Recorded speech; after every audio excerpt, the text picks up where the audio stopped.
Caríssimos irmãos, caríssimas irmãs, louvado seja nosso Senhor Jesus Cristo. Estamos comentando a Santa Liturgia do dia 13 de abril, terça-feira da segunda semana de Páscoa. Continua, hoje é o segundo dia da Assembleia Geral da CNBB, realizada virtualmente. Eu peço ainda as orações de vocês que estão nos acompanhando, porque decidir coisas importantes e fazer toda a troca das nossas experiências apenas através da internet certamente é uma coisa inédita que pode dificultar um pouco a nossa vida. Peço as orações para que Deus continue abençoando a sua igreja e que a Virgem Maria nos proteja de todos os males e nos conduza sempre mais a Jesus, até o centro do coração de Jesus. A liturgia de hoje apresenta na primeira leitura um trecho dos Atos dos Apóstolos, um trecho famosíssimo do capítulo 4, quando se diz que a multidão dos fiéis era um só coração e uma só alma, e ninguém considerava como próprias as coisas que possuía, mas tudo entre eles era em comum. Com grandes sinais de poder, os apóstolos davam testemunho da ressurreição do Senhor Jesus, e os fiéis eram estimados por todos. Entre eles ninguém passava necessidade, pois aqueles que possuíam terras ou casas vendiam-nas, levavam o dinheiro, se colocavam aos pés dos apóstolos. Depois era distribuído conforme a necessidade de cada um. Inclusive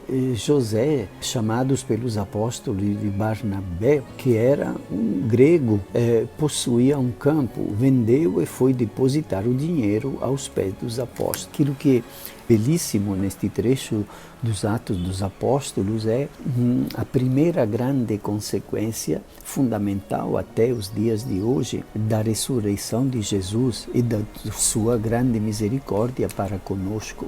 A multidão dos fiéis era um só coração e uma só alma. Quer dizer que todos viviam unidos, compartilhando a vida, as necessidades, os projetos para o futuro, os problemas que deviam enfrentar, os desafios, de tal forma que é vencida a solidão, é vencida a fragilidade individual, porque aquela comunidade se mobiliza para apoiar aquele que passa uma necessidade maior. E ao mesmo tempo, os apóstolos davam testemunhos da ressurreição do Senhor Jesus, e os fiéis eram estimados por todos, porque, evidentemente, era uma maneira de conviver como irmãos, totalmente animados por esta presença divina, que é Jesus Cristo ressuscitado, e pelo seu Espírito, de tal forma que eles viviam na paz. E mesmo quando surgia um problema, certamente podia ser enfrentado e resolvido não na base da briga, da confusão, da violência, mas na base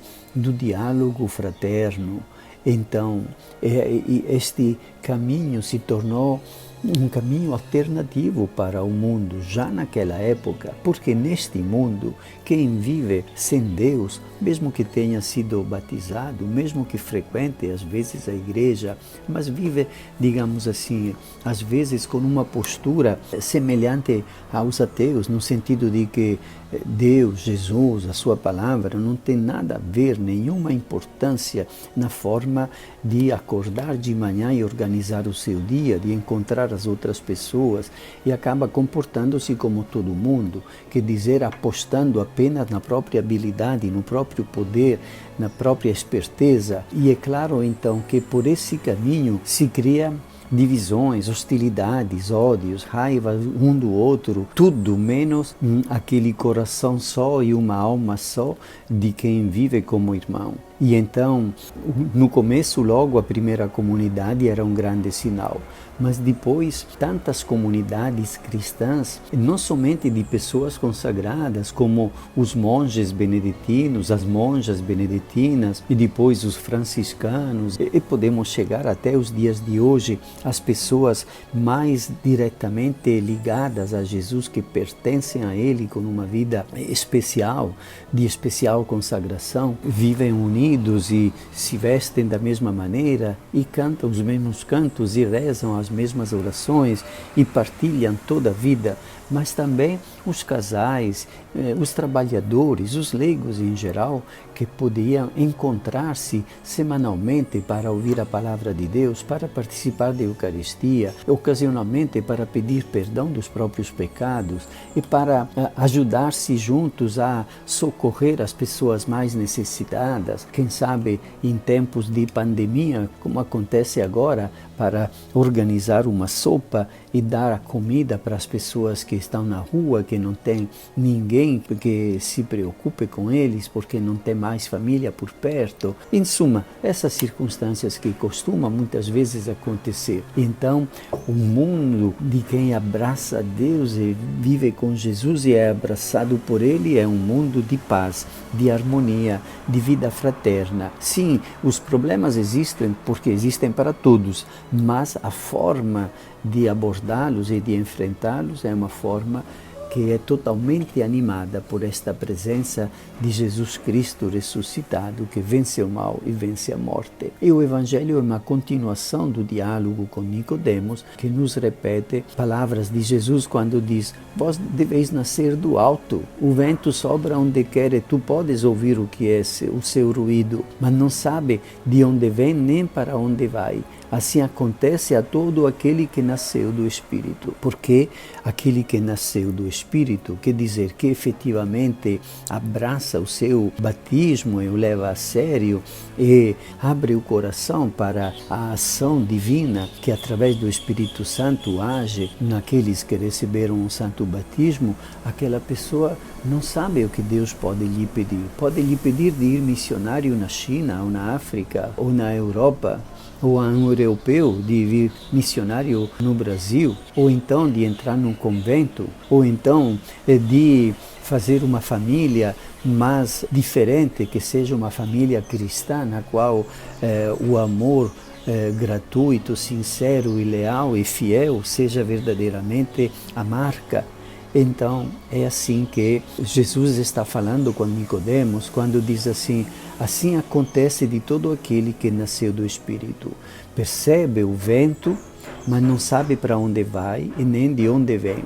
Assim percebe a força do Espírito, mas não sabe de antemão para onde vai nos conduzir. E se a pessoa se apresenta com docilidade à mão do Senhor e se deixa conduzir, então certamente poderá realizar um desígnio que não é dele, mas que é de Deus. E é esta grande alegria e realização da vida também já nesta terra. E depois Nicodemos continua discutindo como é que isso pode acontecer. De novo, parece que Nicodemos tem uma dificuldade para compreender que a maneira de agir de Deus conta com um poder que é do Espírito Santo e que é maior do que as nossas capacidades e maior do que nós podemos considerar como possível a partir das nossas capacidades e forças. E finalmente Jesus vai dizer: do mesmo modo como Moisés levantou a serpente no deserto, assim é necessário que o Filho do Homem seja levantado, para que todos os que nele crerem tenham a vida eterna. Recorda então a Nicodemos, anuncia na realidade a cruz, e quem crê em Jesus como Filho de Deus terá a vida eterna. E a vida eterna não é somente a vida depois da morte, é a vida que vai sim juntar-se a Jesus na morada preparada pelo Pai desde a eternidade, no céu, no paraíso, mas que começa já aqui nesta terra como qualidade de vida humana mais elevada, carregada de beleza, de significado, de paixão, de intensidade, de alegria e de paz. Te abençoe Deus Todo-Poderoso, Pai e Filho e Espírito Santo. Amém.